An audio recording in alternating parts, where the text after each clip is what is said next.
All right. Back to the farms again.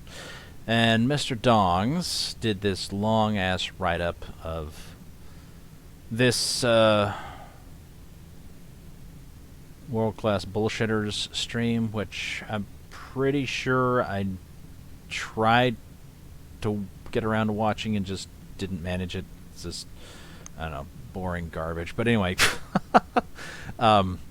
he did this long write-up and then was complaining somewhere or other, somebody's chat, that nobody was reading it. Like, he went to all this work and nobody's reading it. So we'll read it. It's like, we're going to read that. We're going to read this gargantuan fucking thing.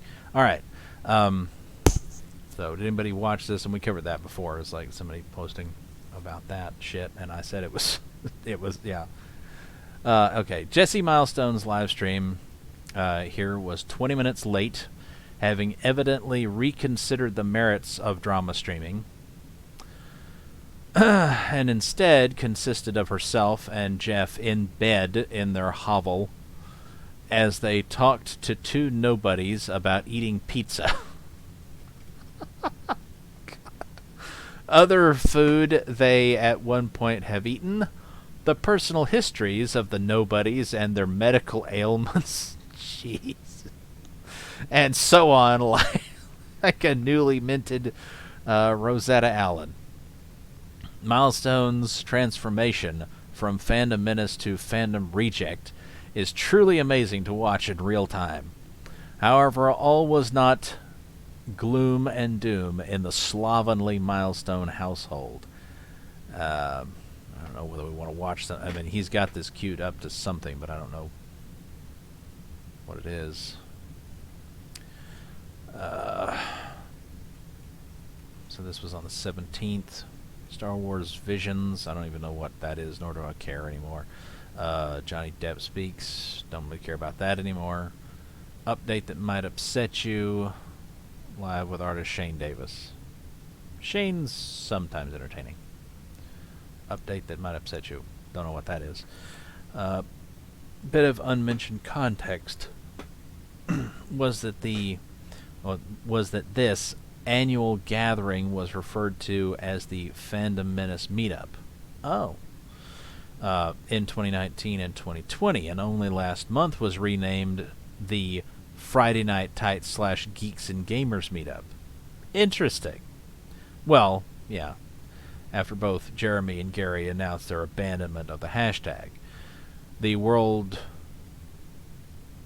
Class Bullshitters? I don't... What? I don't know. I don't know. WSBS.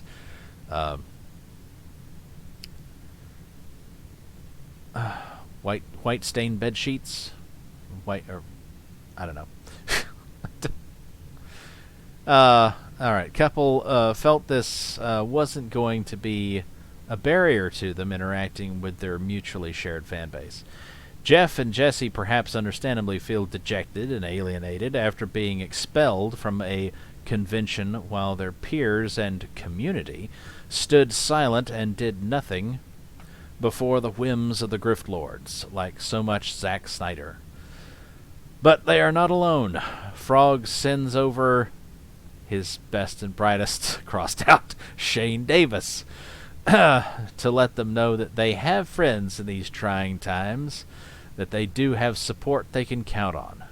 Jeff opens by saying that he will get to the altercation in Vegas later, but he would like to express his disappointment in the lack of respect and professionalism shown him and Jessi at the party. Yeah, and things seem to be divided on that. It's like some people's account of this says that that this was a private thing, that it was like some kind of private room or whatever that was rented out by Gary, and it was invite only or something. And then other people have said it was not invite only, it was just it was open to whoever. So I don't know. It's one of those things where you don't know for sure who's telling the truth, and it could be that in some respects they're kind of all lying. Who cares? Anyway. But he would like to express an incredible display of rudeness, pettiness, and small-mindedness on Gary's part. Well, you know. But before the world-class bullshitters people get into that, first their regular Star Wars and clickbait programming. First, does new guest Shane Davis even like Star Wars? Well, I should think all the times that he's worn a fucking Boba Fett mask on camera would be some indication of that. Shane vaguely answers, I've always been drawn into the bounty hunter aspect of Star Wars. And, paraphrasing, that he liked the space western aspects like Boba Fett, but not so much the actual story. Okay, well, I did not know that. Interesting. Dutifully trying to go through with this interview on a Star Wars fandom show anyway, Jeff asks about if Shane thinks Star Wars has the coolest villains like Batman, but instead Shane answers by way of talking about how he thought the prequel concept art books were the best material out on the market at the time. What? The fuck does that even mean? The Starlight Cat's creators' appreciation of Star Wars only extends to the craft and process that went into realizing it as a creative professional, and not much beyond that. Some of the aliens and vehicles were cool looking in Shane's estimation, while the Jedi are visually boring and monotonous. Shane suspects Lucas was trying to do an Asian thing with the Jedi, but doesn't really go into it more than that. Shit. Oh. There's Ethan. It's not even 9 minutes in, and Frog in full regalia joins to mercifully pull a show out of the ditch it has careened itself into. Making an executive decision to abort the in-depth interview with Shane Davis on Star Wars. Well, and you got to figure that is exactly what happened. It's like Ethan was watching it and saw how badly it was going, and he was like, "Oh fuck, I've got to get in there and fix this. Gonna rescue the show." Frog immediately begins stoking excitement about this new Japanese visually inspired take on Star Wars. Oh, that's what the Visions thing is, I guess. I'm past caring at this point. And unloads all the bells and whistles, declaring this the dawn of a new age of heterosexuality. Wait a minute. Japanese and heterosexuality? I mean, you do realize, like, there's an absurdly high percentage of homosexuality in the Japanese population, right? Right? You get that, right, Ethan? Right? The new age of heterosexuality in the Lucasfilm franchise. Jeff and Jessi roll out. I thought it was about to say roll out of bed. Roll out the red carpet for the Frog Lord for reasons that I hope at this point are obvious. After having pulled the focus away from Shane Davis to the Star Wars Visions trailer, Frog pulls a 180 by saying he is also not interested in consuming the latest Star Wars content from Lucasfilm. Like Zack Snyder, these people clearly hate their audience, hate Frog personally, and he does not see the reason for patronizing them with a second of his time. He's right. So instead, the topic is, what is the best way to dispose of a body? And fun facts about the fine state of New Jersey as the audience files in. Jeff desperately tries to EFAP another Star Wars outrage YouTuber, but Frog can't even put himself through watching it and instead asking what Matt Jarbo is up to these days. Oh, God. Who even cares about that bastard? Who ever cared about him? I don't understand. I don't understand why anyone... I mean, I listened to the guy, like, I don't know, 2 or 3 times, and I was like, okay, this person is completely and utterly worthless. Like, there's no point in ever watching anything this person puts out ever again. And I was done with him. And that was years ago. And it's like, people who refer to him like he's some kind of thing, it's like, are you fucking kidding me? Who cares? Why would anyone have ever cared? I mean, I know people do, but I don't understand why. At half an hour, enough people have assembled that Frog decides that the altercation in Vegas can now finally be addressed. Jessi says her video captured everything there was to say on the issue, but the video is replayed while Frog asks for context on behalf of concerned observers. As Jessi tells the story, for the past 2 years, various Star Wars complaining YouTubers have been gathering at a pair of after parties at a bar during the annual Star Trek convention. Does that thing still happen? In Vegas, one on Thursday, one on Saturday. After the COOF restrictions have been taken down, Jessi felt it would be a great chance for the gang to get together once again. Jeff points out that their presence was very welcome by nearly everyone, including the owner of the establishment, and he was pressed by fans to start autographing their copies of Stealing Solo. Frog pushes for additional context. Shane presumably is drawing off-screen, silently grateful at not having to talk anymore. Jessi evasively explains she's given all the context she can. Gary Nerdrotic Beekler's actions are simply not comprehensible to a normal person.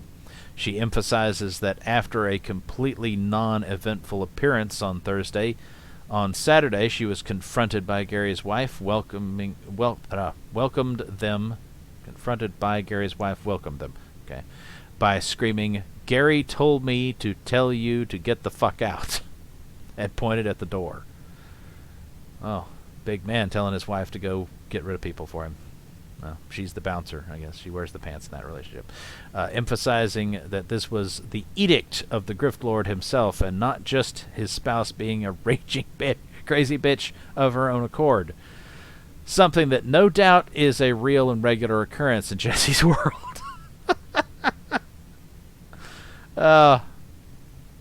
Here, the relating of events gets discombobulated. But what can be inferred is that Jessi did not leave and instead met aggression in kind, leading to Nerdrotic's wife running to her husband for backup. Well, never send a woman to do a man's job, I guess. The Grift Lord in the flesh, shrieking that the reason they are not welcome at this Star Trek convention after party is that the two of them are shit stirrers. He then marched off to order Jeff Hicks, who was signing autographs, to leave. The ogreish mulatto standing there passively while the small, elderly, substance-abusing bug man from San Francisco tried to physically remove the Shrek-resembling comic book bungler. Oh, God. Jeff sanguinely dismisses the escalation since a little guy like Gary's not going to bother me, while Jessi takes on the demeanor of a particularly angry chihuahua. Personally, if I was in Gary's frail shoes, I'd be more worried about getting physically demolished by a large and temperamental Jessi Milestone in front of all my fans. Oh, my God. It's good work, Mr. Dongs. Good work. It's very entertaining read. Jeff X interjects to raise a fairly interesting point, which is that he gave ample notice that he would be attending the meetup ahead of time. Like this now unlisted stream, the pre-Vegas meetup show featuring Anna, that Star Wars girl, and many more, but contacted by no one saying he wasn't welcome. Everyone was polite and friendly to him on the initial meetup on Thursday. Only on the very last day were these objections suddenly brought up. Jeff Hicks brings up the Fandom Menace / ComicsGate meetup in Chicago where not everyone liked each other, but agreed to get along, even those two creepy-ass twins that were hanging around Frog. I don't remember hearing about that. Oh, actually, I think I remember somebody saying something kind of in passing on some live stream about twins, but I was like, I didn't know the context, so I was like, I don't know what they're talking about. The creepy-ass twins would be interesting, I guess. Maybe. Anybody want to clue me in on that one? I missed that. Frog clarifies that those were the Diaz brothers. The Diaz brothers. Is that the Diaz guy that's like a ComicsGate guy? Is that? I don't know. Brothers, and then steers the show back to the debriefing. Jeff concludes by saying he calmly gave Gary his goodbyes forever and left.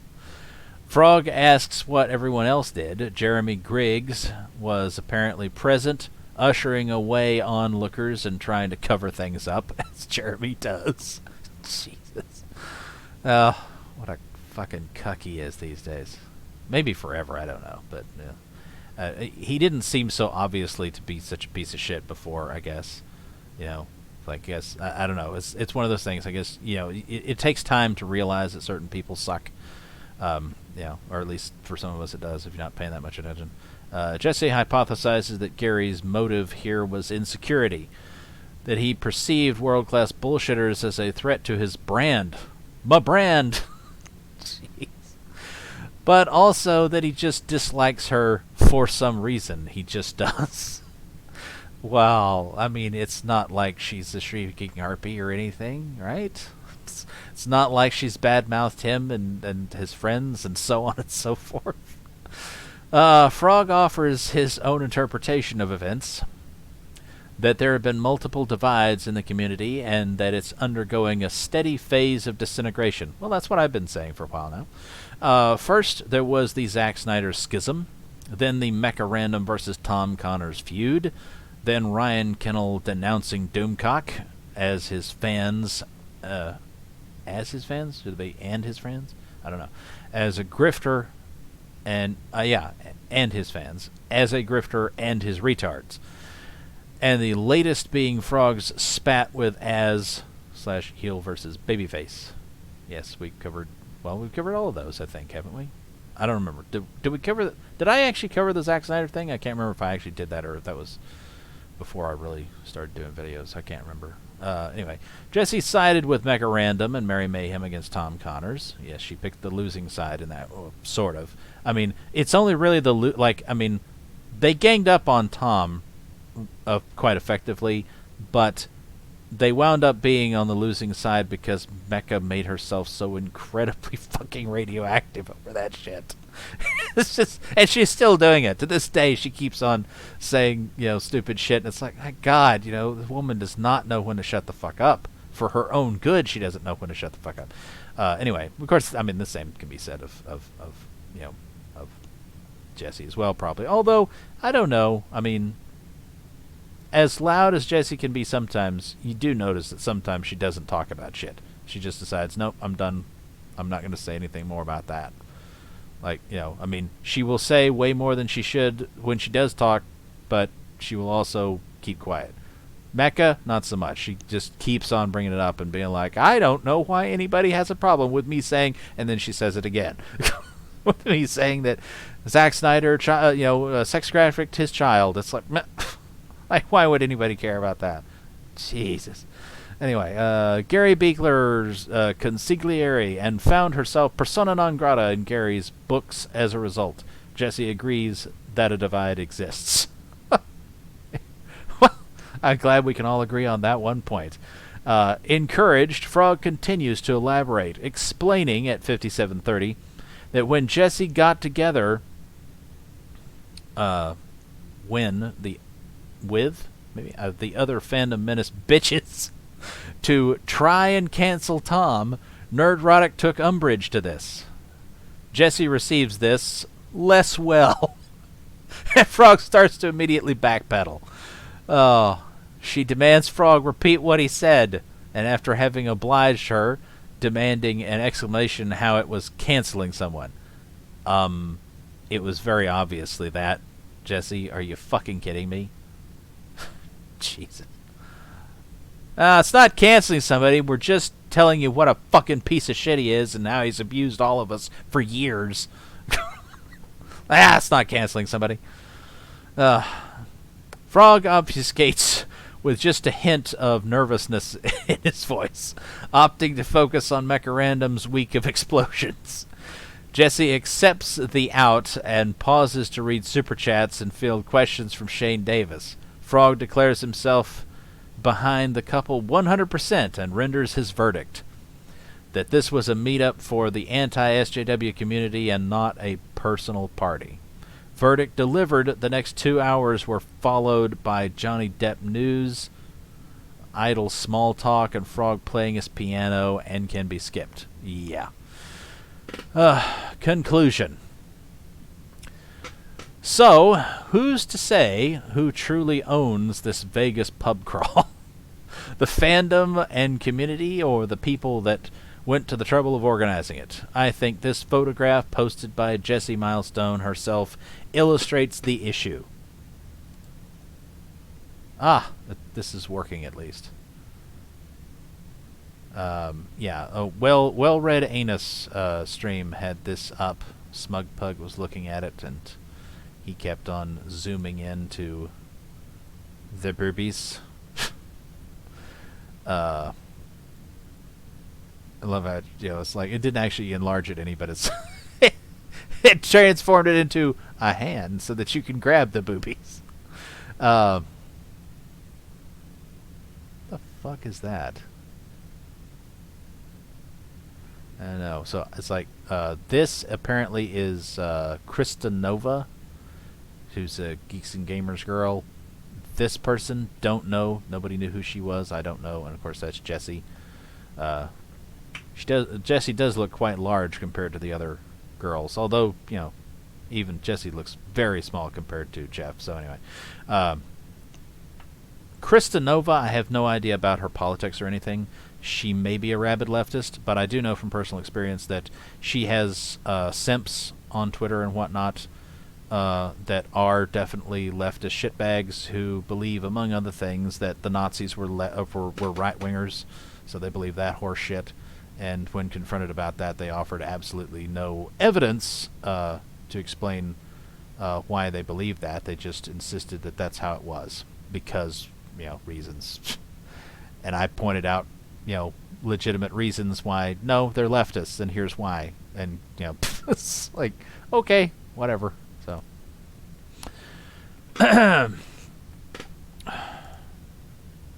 That can't be loaded for some reason. Alright, Nerdrotic. Going to book a place well in advance. As always, make sure any reservations are fully refundable. It's during Star Trek Las Vegas, also around my birthday, live streams, tacos, Vegas. Would love to see a lot of Fandom Menace representation. So he's not part of Fandom Menace anymore, but he wanted Fandom Menace people there. And then he's upset when some of them show up. Jessi may genuinely believe that she is participating in a fandom community, and perhaps the previous get-togethers in Vegas were just that. But the organizers themselves have not so subtly shifted their stance on this over the years, now carefully watermarking even photos of the participants as an extension of their jealously guarded personal brands. My brand! I don't know. Jesus. In many ways, it's simply what has going on. It's simply what has going on. I don't know. Within the Fandom Menace for some time now, has been going. I don't know. Except expressed physically. Photography. I don't. Oh, that's what that is. Okay. I didn't even pay attention. It's Nerdrotic and Geeks and Gamers. Okay.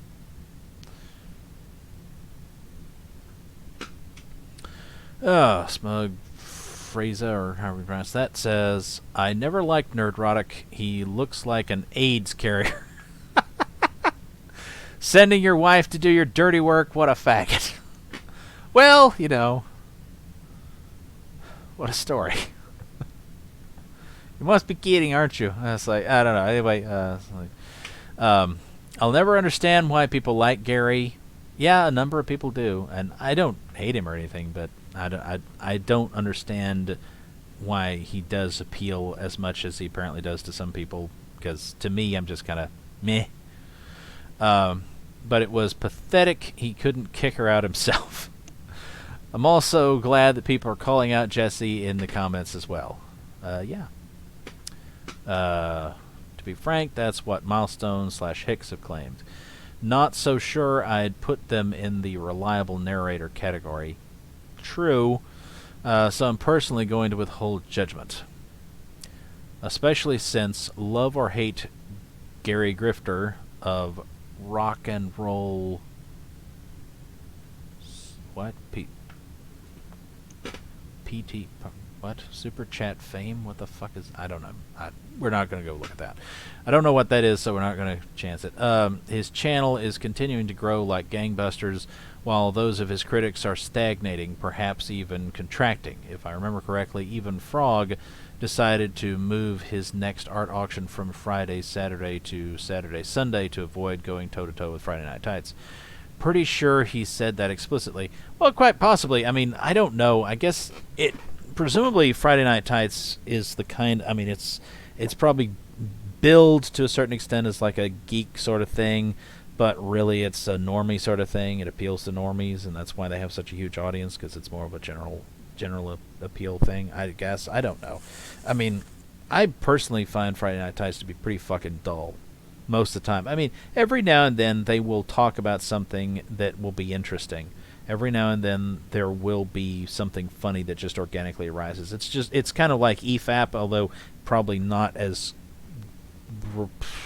reliable. Like, you can go through an entire Friday Night Tights and there might not be anything that's genuinely, like, actually fucking funny.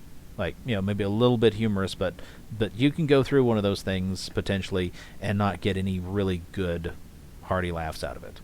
You go through an entire EFAP, and there's going to be some really good laughs in there. But also, it's enormously long, so you can't budget. You know, it's like, just don't have fucking time. You know, you don't have time to sit around and watch these guys talk about something and rehash it over and over and over again for hours on end until finally you get to some part that it's like, oh, wow, it's like, that was hilarious, because somebody says something and just, so anyway. But yeah, Friday Night Tights, to me, personally, I mean, I don't know what you guys think. Maybe you like it, maybe you don't, but to me, it's more often than not, it is fucking boring. And it's like, I much prefer to spend my Friday nights watching Hard Bastard if he's on. Watching him call, Anna Kasparian a whore, or... or whatever. It's like, that's better. It's more fun. All right, let's see. Finally, you'd think there'd be video from somebody over this out there somewhere. The complete lack of it, at least thus far, is just weird. Hopefully, at some point, we'll get to see Noble Garagorn face off with... Uruk Hicks, okay. Possibly a Geeks and Gamers / Nerdrotic orbiter too afraid of being cast out into the darkness has footage. Finally, 5 stars to Mr. Dongs for wading through the swill and muck of these tedious live streams. Don't know how you do it. Yeah, I don't know how either, because like I said, it's like I started watching that thing, and it's just like, oh my god. I can't keep going. Gary does have a voice made for talking about things. At another time, I could see him as some random guy on local sports radio. Has the same sort of energy, same Fox Sports / ESPN guy telling to sell. Trying to sell us, I assume. Tim Tebow is the pressing sports issue of the day to Gary trying to... What? Convince us that I feel like that sentence kind of run on. It needs to be restructured a little bit there. Convince us WandaVision critique or whatever the fuck is this important fight against woke in entertainment. It's just a shock jock filling time and feeding the grifting beast. Yeah, probably. I don't know. Like I said, we can't know people's motivations, and therefore we can't know for certain that he is genuinely a grifter and that he doesn't actually care about anything. He claims to care, and I would think the odds are actually in favor of him really caring, and maybe even delusionally thinking that just by complaining about these things and yet still shelling out his money and thus his supporters' money, super chatters and whatnot, money to buy corporate crap, that he's actually fighting a culture war. But I don't think he's fighting it very effectively, if at all. It's like he's still spending money on corporate bullshit, and he's still pretty much advising his fans to do the same, or at the very least enticing them to do so, because he keeps talking about how, oh yeah, I'm buying a whatever scale Batman statue or some fucking bullshit, and it's like you're just anyway. But yeah, I mean,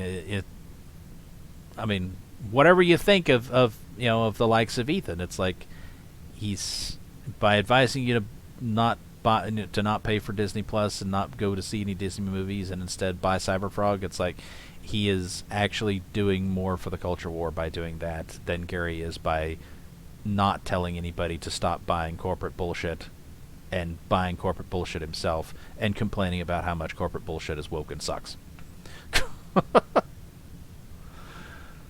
I was just thinking the same thing. I can't believe there aren't some phone videos of this shit. But then again, it was a Star Trek convention. Those faggots don't throw down. They're too cerebral. Are they? Maybe nobody bothered because it was so visually dull. Well, like I said, there's every chance that Jessi said in her video, she said that Gary got right up in her face and screamed at her to get the fuck out. And I said, when we watched that video, I said, there's a fairly good chance that that what actually happened was he just got real close so that she could hear him over other people talking and quietly asked her to leave. Now maybe he said it rudely and maybe he said it nicely, you don't know, but the screaming may not have actually happened, and therefore everybody else may not, in the fucking room may not have even noticed that something was going on, because it's like, they're just talking, because there's no screaming involved. But that's a thing. I don't, again, it's like, I don't know for sure what happened. Obviously, I wasn't there, but that's a thing that I know that some people do. They will interpret that someone was screaming because of the way they said something, not the volume of someone's voice. You can be speaking in a normal tone of voice, sometimes even a subdued tone of voice, and some people will believe because of what you have said to them. And it doesn't even have to be rude. It can sometimes just be you criticizing them, and they will say, "Don't yell at me." It's fucking ridiculous, but it happens. People do that shit. I don't understand it.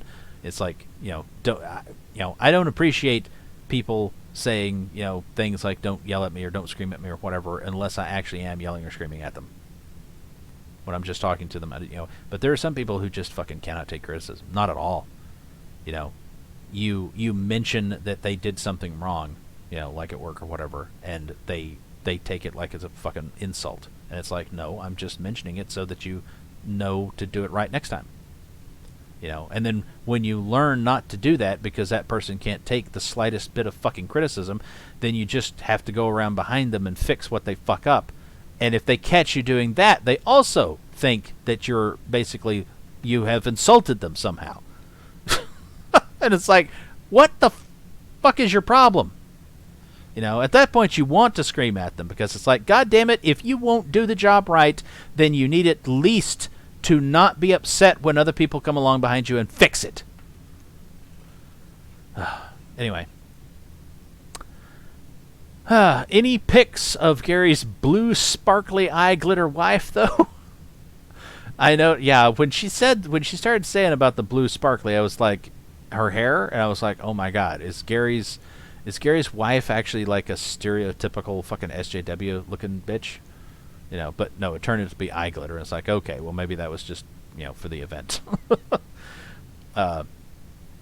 Notice that even after being cruelly cussed out and cast out by her, Jessi, in her account of the incident, still remarked in a simpering way that she was beautiful. But I wonder how beautiful, because, I mean, Jessi looks at Jeff all day. Oh, that's terrible. And herself, so any normal-looking human probably appears beautiful to her. Well, of course, it could be a sign that, maybe Jessi's tomboy look isn't just, happenstance or whatever. Maybe she lacks her a little bit of muff every now and then. So maybe she was attracted to Gary's wife. It's too bad that's not the source of the drama, because that'd be funny, wouldn't it? If this is her, she looks like a fat, middle-aged white lady with an obvious dye job to me. 45-ish seconds in, if I screw up the link. She is sitting next to Nerdrotic at any rate, and I'd never seen her before that video. Guessing that's her. I would guess it's her because of the nose ring. What up, guys? What up? And Jeremy's down there. Drunk 3PO's having his head rubbed. That's inappropriate. There's Az. Oh, sorry. We have Az here too. There he is. You're all a bunch of wankers. Looks like he's on the toilet. You're a bunch of wankers. I'm not drunk. I'm tired. I am tired. I do not drink. Yeah, I'll take some rock. Those two are similar. Wish I knew how to. Do we get any better look at her? I mean, it was better in the fucking thumbnail than in the actual video.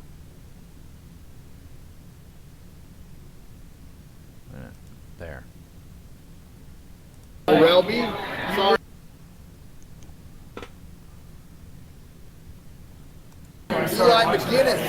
Andrew Conrad. Oh, yeah. For its time, it was the most genius show. Welby, surreal. How do you pronounce that? Nobody had ever seen a show like that on TV before. Welby? Sorry. All right. Well, anyway, don't guess we have a very good look at her. I don't, I mean, I wouldn't call her beautiful. I wouldn't call her ugly either. I mean, she's just a normal person. Not that I am anything but only a small step removed from small child frightening myself. But in relative terms, I don't know I'd go out of my way to describe her as attractive. Edit. Her name is Melissa Wagner, and the hair salon she used to own was called Secret Agent Salon. Okay.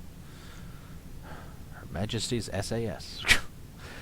That is definitely Mrs. Nerdrotic in the video. Mad Haxor 1337 Kang skills invoked. Crossed out. Okay.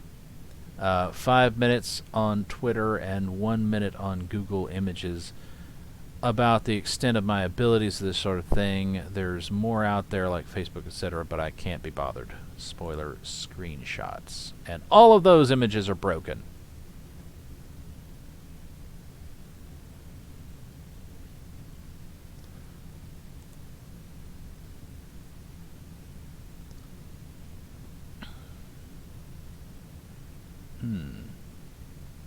Okay.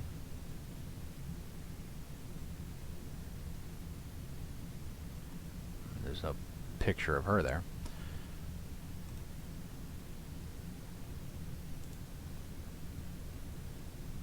Ah, there we go.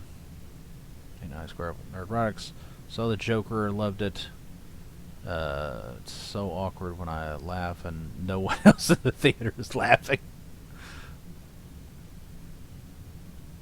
Well, that's interesting. So, they're married, but she did not take his name. Not even hyphenated. She looks nice in that photo. So does he. He's more trimmed up there instead of... When the fuck was that? Oh, that was 2019. Well, they're both younger, I guess. Anyway, so yeah, I mean... Alright, there's that. And then, why she's as beautiful as Jessi is funny. Oh, come on. You know, don't insult Melissa. Come on. She's much more beautiful than Jessi is funny. Although she's not nearly as beautiful as Jessi thinks Jessi's funny. The Cosmic Warrior's been suspended from Twitter. Yeah, that's JDA, and that was fucking Micah's doing. Micah and his simps, which it's amazing that man has simps. Jeez. And then this is yep, that doesn't load either. Let's talk about that.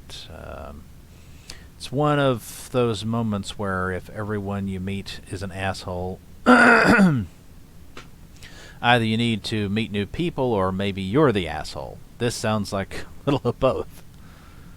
I always liked Gary because he recognizes that most of our favorite entertainment properties is trash and has grown to hate everything. I appreciate the validation, and sending his wife over is only proof damn, that he knows how to delegate. Okay. Never get into a confrontation with a narcissistic woman when you aren't a legally protected species. I mean, I suppose Jessi could always have fucking pulled her Jew card and been like, Gary was being anti-Semitic. Gotta figure that would have been, could have gone over like a lead balloon with her audience, though. I mean, even her simps, it's like, would probably be like, well, wait a minute. Wait a minute. Maybe this is all just a nesting doll of assholes within assholes. That'd be interesting, wouldn't it? Open one asshole and find another asshole, and another, and another.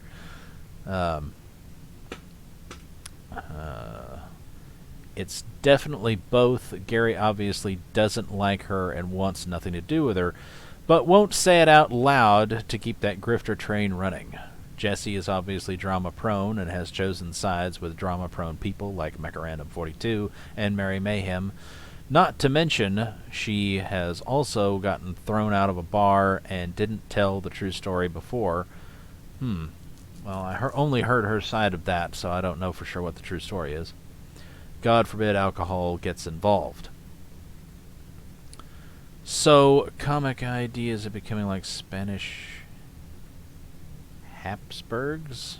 Family tree circles in on itself? I don't know what that's... I don't know what the hell that is about. Maybe it's past time, someone started a Fandom Menace drama thread.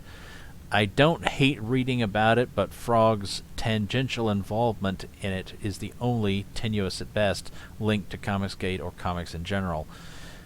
The drama is retarded and, while mildly entertaining for some, seems to be completely off topic for this thread. Jessi, Jeff, Gary, and the rest have less than nothing to do with CG since the stealing solo debacle. Their current retarded drama is enough to spawn its own thread. Ugh, damn. Yeah, it's pretty early still. Why am I so tired? Maybe because I'm just sitting on my ass doing videos. That's probably got something to do with it. Get up and take a walk or something. If anyone actually cares, they'll find it and read it. Plus, there is the added benefit that Milestone would probably lose her shit reacting to it. Just a thought. That could be funny. Phantom is like the entitlement strikes back. So I guess that means there is one? Oh. You must be logged in to do that.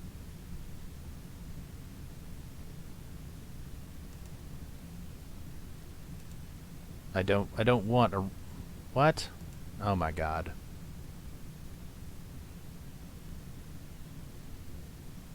Well, I guess we're done reading that because now it won't go back to wherever the fuck we were. Oh my god.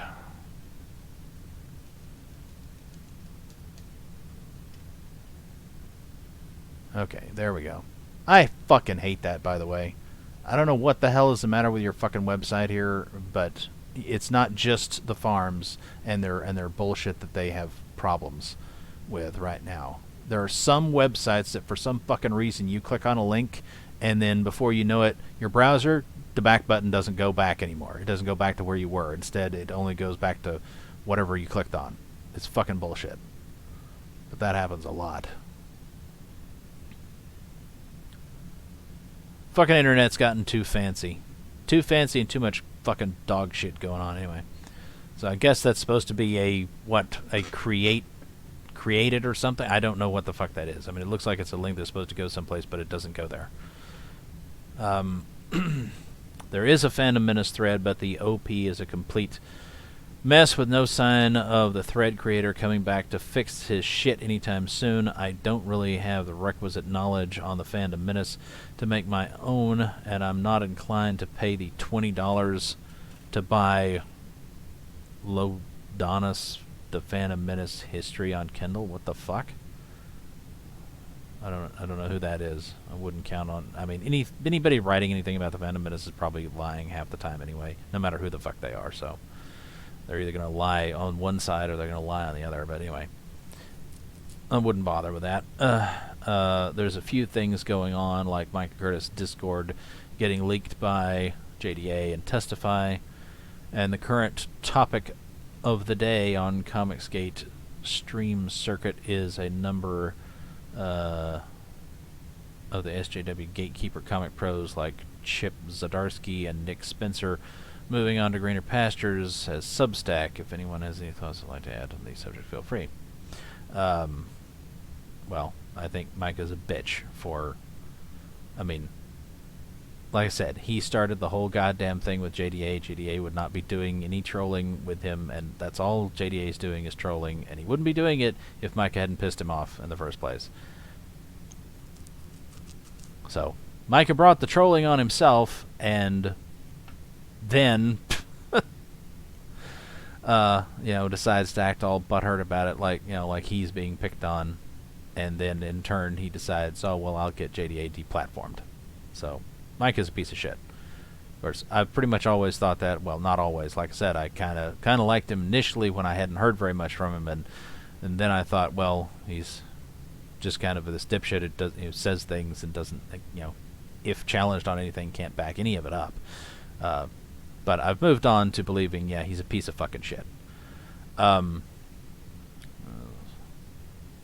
Normally, I'd say point made, except we're talking about YouTubers who do nothing but spurg about cape shit or space opera or '90s comic books while chasing after the same pool of pay piggies. Not exactly a random collection of normies.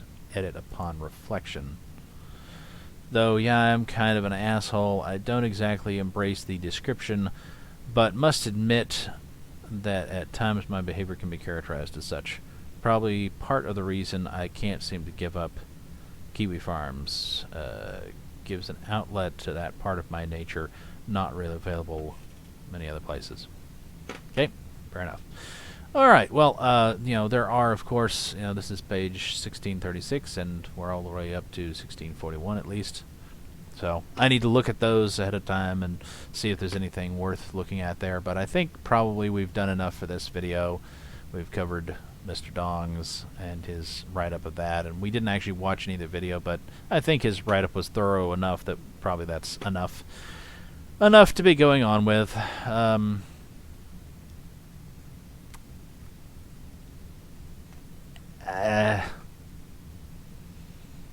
The funniest thing there, I guess, is probably the part where, Ethan kind of gives Jessi some truth and she doesn't take it well, and he decides, maybe I better not give her so much truth. I don't know. But, I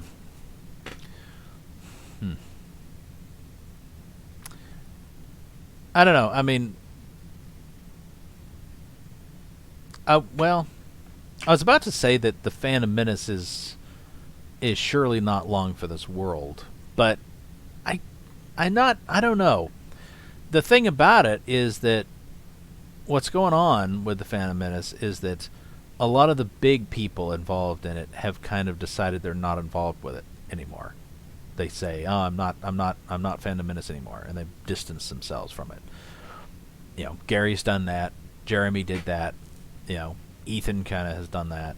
Now, of course, Ethan has his own, group to be associated with, obviously. And, Mecca, has decided she's not part of the Phantom Menace anymore. These people are all kind of trapped in the orbit of one another. They can't really, extricate themselves at this point. But they're all kind of declaring we're not Phantom Menace. And then you have probably a whole bunch of little channels that nobody fucking pays attention to or whatever who proudly declare that they are Fandom Menace. But again, it's like, nobody pays much attention to them. Partially because they never do anything overly dramatic, and partially because, it's like, so what? It's like, they also don't do anything overly entertaining. Like, they kind of, anyway. So I don't know. I mean, maybe it will continue on, and it'll just be like the smaller people will kind of take over as being the people that actually fly the flag, and all the bigger channels will give up on flying the flag. And the grift, as it were, continues, I guess. You can consider it that or not. It's up to you. I just, I just make my observations. Anyway, a big shout out. Thank you very much, Mr. Dongs, for all your hard work, and very good write up and extremely entertaining there in the middle section. Obviously, the where the good stuff happens is not up to you, but sure would have been nice if it had been at the end. We could have finished out with something good, but it's nevertheless very good laughs there in the middle. Love the way you wrote that up. All right, until the next one.